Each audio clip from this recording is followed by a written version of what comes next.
Anantapuram urban 36, 37 డివిజన్లో దగ్గుపాటికి ఘన స్వాగతం పలికిన నగర ప్రజలు. ఈ సందర్భంగా ఆయన మీడియాతో మాట్లాడుతూ ఎమ్మెల్యే అనంత వెంకట్రామిరెడ్డికి రాజకీయ అనుభవం ఉంది, కానీ ఎవరిని ఎలా మాట్లాడాలో తెలియడం లేదంటూ, అనవసరమైన అనుచిత వ్యాఖ్యలు చేయడం పద్ధతి కాదంటూ, వారి ప్రవర్తన మార్చుకోవాలని, లేకపోతే ప్రజలే బుద్ధి చెప్తారు అంటూ దగ్గుపాటి మీడియా ముఖంగా తెలియజేశారు.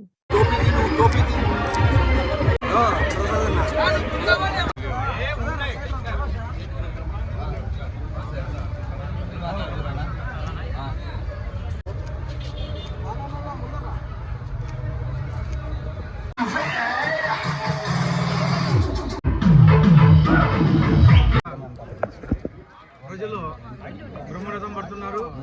నిన్న మేనిఫెస్టో చూసిన తర్వాత ప్రతి ఒక్కరూ బయటకు వచ్చి బ్రహ్మాండంగా బ్రహ్మరథం పడుతున్నారు.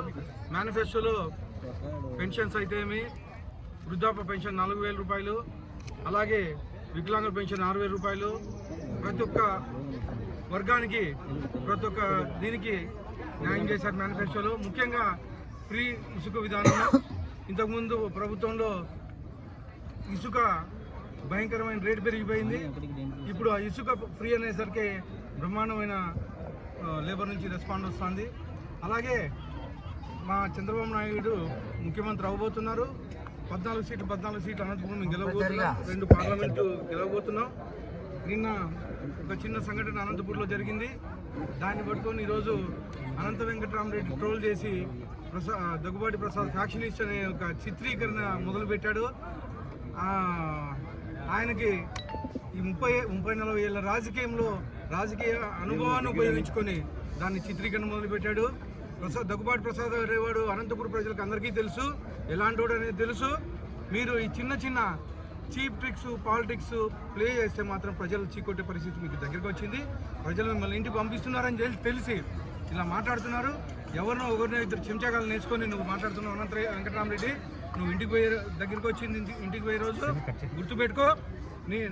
నీ అనుభవం అంత లేదు, నా వయసు, కానీ నిన్ను ఓడించబోతున్నాను నేను. ఇది గుర్తుపెట్టుకో అనంత వెంకటరామిరెడ్డి. నువ్వు చిన్న చీప్ ట్రిక్స్, పాలిటిక్స్ ప్లే చేయొద్దు. నేను ఫ్యాక్షనిస్ట్ కాదు, చదువుకుని యువకుని ఉత్సాహవంతుని.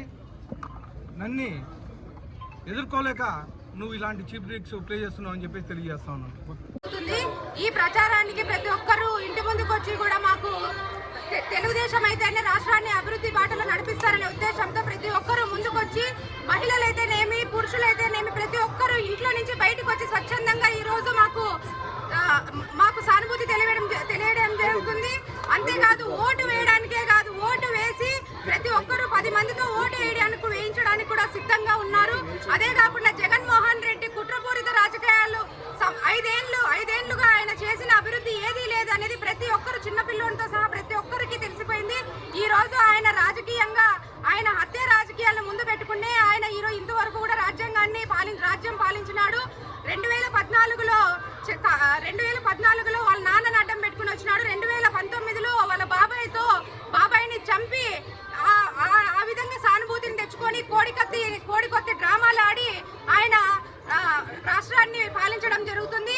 అదే విధంగా ఈ రోజు కూడా ఆయన తల్లికి కూడా ఆయన మీద నమ్మకం లేక అమెరికాకు పారిపోవడం జరిగింది. ఎందుకు అంటే ఈయన రాజ్యం ఏలడానికి ఏదైనా చేసే కసాయి వ్యక్తి అని వాళ్ళ తల్లి కూడా భావించి అమెరికాకి పోవడం జరిగింది.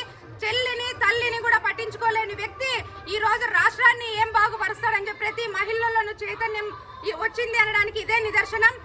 మహిళలందరూ ఓటు వేసి బుద్ధి చెప్పడానికి సిద్ధంగా ఉన్నారు. షర్మిల పసుపు కలర్ చీర కట్టుకుంటేనే ఓర్చలేని వ్యక్తి ఇంట్లో భార్య పసుపు కలర్ డ్రెస్ వేసుకుంటే ఎలా కాపురం చేస్తున్నాడని చెప్పి మేము అడుగుతున్నాము. ఆయన ఎప్పుడు నాటకాలు రాజకీయాలని ఇంతవరకు ముందుకు కొనసాగించడం జరిగింది. ఇప్పటితో ఇంకా 13 రోజులే నీ నాటకాలకి స్వస్తి. చూస్తూ ఉండు, 13 రోజుల్లో నిన్ను తెరదింపడం గ్యారంటీ. నిన్ను దించి మా చంద్రబాబు నాయుడు గౌరవంగా మేము అసెంబ్లీకి పంపిస్తామని చెప్పి సభాముఖంగా తెలియజేస్తున్నాను.